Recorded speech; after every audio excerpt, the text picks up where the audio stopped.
And we don't have, for reasons which I don't understand, we don't have My Granny is a Pirate. Because my British publishers are crap, that's why. You said that, This is perfectly simple, you know. Just not been very good at selling foreign rights, you know. So if anyone out there, you know, from HarperCollins Canada would like to publish My Granny is a Pirate, feel free. Now's your chance. Well, you know, I can see that, you know, our time together is almost up, but there's time for all of you to ask questions. Whoever has a question for Ms. McDermid or me, please raise your arm. And if you don't put your hands up, we'll just start picking on people at random. Yeah, we will, at random. Because we're evil. You hiding back there, come on, up. If you can line up behind the microphone, that'd be great. Oh, we have a microphone, oh, yes. Good. Now we can hear everything. Stand where we can see you, you know, so we can know where to throw things.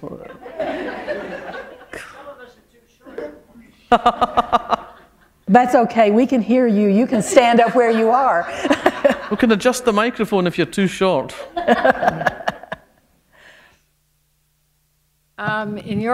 When you have spare time, what do you like to read? I read generally across the piece. I read fiction mostly. I only really read non-fiction when it's to do with something I'm working on, researching maybe. So I read good crime fiction. I read general fiction. I read literary fiction. I'm always looking for good stories that are well told. So, as I say, I read a lot of crime fiction, but I also read other writers as well. You know, I just recently read Ian McEwan's new book, for example. I've just read Denise Miner's new book. I've read, I'm just about to finish Megan Abbott's new book. One of the things that I do every year that I love is that the Harrogate Crime Writing Festival, I moderate the New Blood panel. So at this time of year, what happens is that my postie staggers up my garden path with bags full of new books. Lots and lots of first novels. So I get to read all these debut writers, which is quite useful when I'm deciding who needs to be taken out.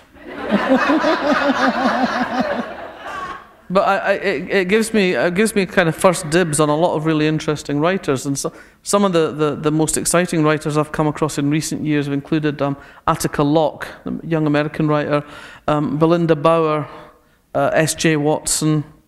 S.J. Watson's fabulous. Yeah. And M.J. McGrath, a young guy last year called David Mark, who has written this wonderful dark crime novel set on the streets of Hull in the north of England. I don't think anybody's ever found anything to say about Hull before.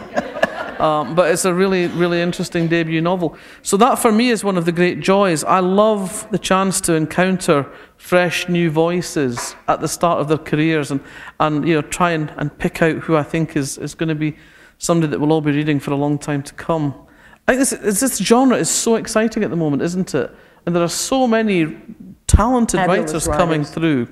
You almost don't have time to keep pace. No, it's true. The writing and the quality of the writing gets better and better every year. We were saying earlier, just in passing, crime novels that we've cried over. I mean, there are novels that are so good. And we were agreeing that one of the ones that we both just wept over was On Beulah Heights by Reginald Hill, and as well as James Lee Burke Can Bring Me to My Knees Anytime. I mean, you know, these are fabulous writers. Yeah, and sometimes, you know, I remember Laurie King wrote a novel called With Child. Yes. Some years ago. Yes. I think it's the third or the fourth Martinelli novel. And that just reduced me to and I was weeping. It wasn't just like, you know, a wee bit of watering of the eyes. It was like the tears were running down my face. And I think that, you know, that's got to be a mark of something, you know. Yeah. Do you get to meet the people who translate your books? I do sometimes get to meet my translators, but mostly it's kind of handing over your baby into the hands of the unknown. Actually, just this evening before I came out, I had an email from one of my German translators asking me about something in the new book. Some of them communicate with me fairly regularly, particularly relating to cultural matters, but some of them don't. And even the best translators sometimes make mistakes. In fact, my German translator, in A Place of Execution, there's a point where the detective is searching the bedroom of a missing 13-year-old girl, and this is in the 1960s, and he opens her dressing table drawer, and he finds a sanitary belt and some towels. Unfortunately, my German translator translated not the word for sanitary towels, but the word for bath towels. So we're all imagining this wee lassie with very heavy periods.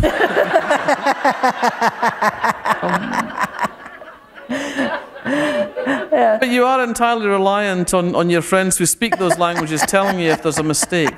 Gosh, that's great. Yes. Oh. Yeah, I have a question, but I guess you get this question a lot. What would be your advice for like a aspiring writer, like these days? Do it. Just do it. Stop talking about it and do it.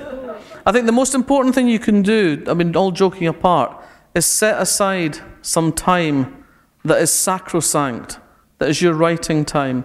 And that has to depend on your working life, your home life, your lifestyle generally, when you can do that. When I started off, I was a full-time journalist. I was a Northern Bureau Chief of a national newspaper for some of the time, which was a pretty demanding job. But Mondays was my day off, and Mondays most people were working. So I used to write on Monday afternoons from 2 o'clock to 7 o'clock. I did not answer the door, I did not answer the phone, I did not make social engagements for Monday afternoons. And that was when I wrote, and it was a very productive way of working for me, because all week I would be excited about what I was going to do in those 5 hours. I would be thinking about it, I'd be rehearsing dialogue scenes, I'd be planning out what I was going to do. And I'd also be thinking about what I'd done the week before and what I needed to change. So when I actually sat down at the desk on a Monday afternoon, I was very focused and very productive. And I wrote my first 4 books on Monday afternoons. Other people have done it different ways. Mary Higgins Clark had several children, and she used to, after the children were in bed and after she'd cooked dinner and had dinner with her husband, she'd sit down at the kitchen table about 10 o'clock at night and write for an hour every night. And that was how she did it. That was the time she set aside for herself. But I think you really have to make that commitment to yourself, because if you won't commit to yourself, why would anyone else commit to you? That's the best advice I can give you, is to make that commitment to yourself. You also mentioned earlier in the back that all writers evolve. Like, it gets better as you go along, and you learn from what you're doing. And I think that's an important thing to remember. It is. The more you do it, the better you get, the stronger you get. If you commit to getting better. Some writers never actually develop. They just write the same book again and again and again and again. And we all know who they are. But we don't want to do that, because we have greater ambition for ourselves in this room, don't we? Yes. Can you tell us a bit more about where Tony Hill came from, and do you also get any input on the actors that are chosen when you do a series? Tony Hill came from strange recesses of my mind, really. After I'd read The Silence of the Lambs, I became interested. It was actually first it was Red Dragon and then The Silence of the Lambs. I became interested in the idea of profiling. I tried to find out how it happens in the UK, and we do it differently in the UK. Both here and in the US, you train up police officers in the art of behavioural psychology. In the UK, we have traditionally used clinical psychologists working with the police in an advisory role. And right from the beginning, that seemed to me to be something that was going to be fraught with tension, because the police never really like outsiders coming into an investigation. So right away I thought there was a dynamic there that would be interesting to work with. But the difficulty was I really didn't know how this worked in practice, and I didn't know anybody who did. And it so happened that I was watching the local news one night, and there was a guy being interviewed who was a clinical psychologist who did some work with the police. So I made a note of his name and where he worked, and I rang him up. I said, I want to write a book about a profiler, can I come and talk to you? And he said, how do I know you're not a nutter?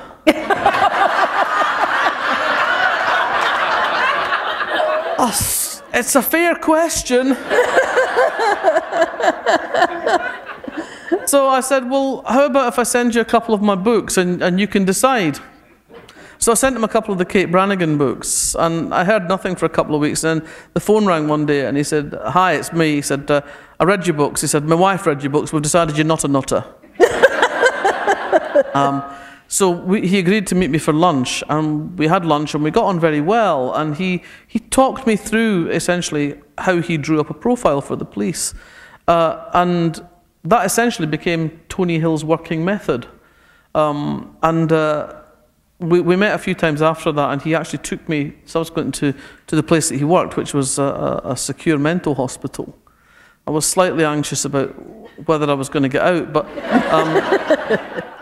he actually took me through a couple of live profiles of real cases that he was working on. And although I actually found the whole process quite unnerving, it was also incredibly useful to go through something right from crime scene photographs through to the finished profile that he was doing.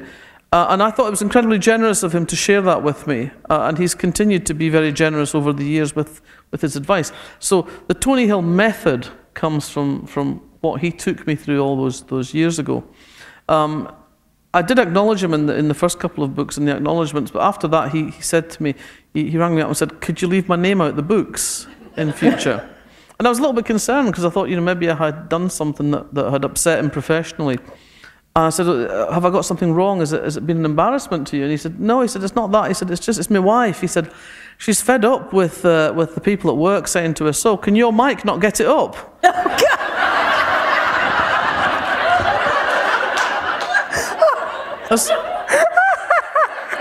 Because people are sometimes very literal, about these things. And the actual character and the characteristics of Tony came from... When I was writing The Mermaid Singing, I planned that as a standalone. And so, as I was saying earlier, the standalones, the story comes first, and then you develop the characters to fit in with what you need them to do within the story. And Tony's impotence is a plot point in The Mermaid Singing. That's why it happened that way. And that's why several things happen the way they do. And then I found that I was writing a series, and I was stuck with these things. So there you go, that's how it goes. As far as input into the TV series goes, I was very lucky that working with Coastal Productions, because they involved me at every stage of the process. Obviously, it was going to be Robson Green playing Tony Hill from the start, because Coastal is partly his company. And I was quite happy with that, because I thought he was a good actor. And from the conversations that we had early on in the process, it was clear that he got what I was aiming for. And right through the process, he would phone me up about aspects of a script or aspects of the character. I remember him phoning me up one night, quite late in the evening, and saying, like, "If Tony was going to wear a hat, what kind of hat would it be?" So there was that eye for detail. I mean, he did work very hard at bringing it to life, and I was very well served by the production. And yeah, I was involved in a lot of the conversations about actors. And he is the only one, though, who actually physically resembles the character in my head. So now when I'm writing the books, I see Robson. But with all the other characters, Carol Jordan in particular, I see the character in my head. I see my Carol Jordan. I don't see Hermione, even though she did a fantastic job, because she's not physically like the Carol that was in my head to begin with. Yes, sir. You mentioned the importance of a serious commitment to a writing routine. What about research? To what extent is that important, and to what extent do you rely on active research? The story you mentioned with the clinical psychologist is one example of that, but in general, to what extent do you rely on? It depends on the book. Some books require quite a lot of research, if it's something I don't know very much about, or if it's a time period, for example. But other books don't require very much. I mean, with The Vanishing Point, the principal research that I had to do was go to the dentist and read the magazines in the waiting room to find out something about the public face of celebrity lifestyle. I read a couple of celebrity autobiographies, but this book, for example, didn't need very much in the way of research, because most of the stuff that I was dealing with I kind of knew about anyway. But other books, like, for example, A Place of Execution that I was talking about there earlier, most of that is set in the early 1960s. Now, my memory of 1963, when I was 8 years old, is mostly about what comics I was reading and what sweets I was eating, which isn't really very helpful when you're trying to recreate the whole ambience of 1963. So with that, for example, I spent quite a lot of time in newspaper archives, and also reading novels that were written in 1963 that had that smell of the time, and listening to the music of the time as well. So those are all sort of ways into, but generally speaking, when I find, the research I like to do best, the research I find most useful, is when I can go and talk to somebody who does this stuff for real. Now, that doesn't necessarily have to be a forensic scientist. It can be, any profession really that I'm dealing with in the book, that I need to go and talk to somebody who does it for real. Because they answer the questions that you have, but they also answer the questions you didn't know you should be asking. And what they often give you is what I call the sociology of the knowledge. They give you those little anecdotes, the little side perspective, the funny thing that happened to one of their colleagues, or a terrible thing that happened to somebody who was doing the job. And that's the kind of detail that makes the book come alive. I want you to feel that I've spent 6 months working in a pathology lab, or working for the Transport Security Agency. Maybe not. Maybe not. But there is that But you've been through a lot of lines, I can tell. Yeah. In a lot of airports. but it's so in order to give it that, it's not. I often say it's not accuracy that matters; it's authenticity. You don't have to tell the reader everything you found out. You just give them a couple of facts, and then something that makes it feel authentic. But then I'm a Gemini, I fondly believe that with 3 facts I can talk for half an hour on any subject.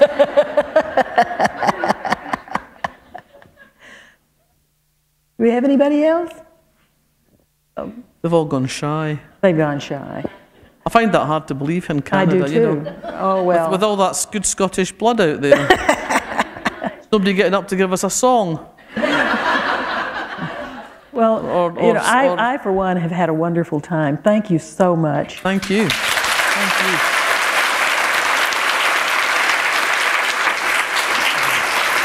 Thank you so much. Vanishing Point. Good book. Margaret Cannon says so. Perfect Christmas gift.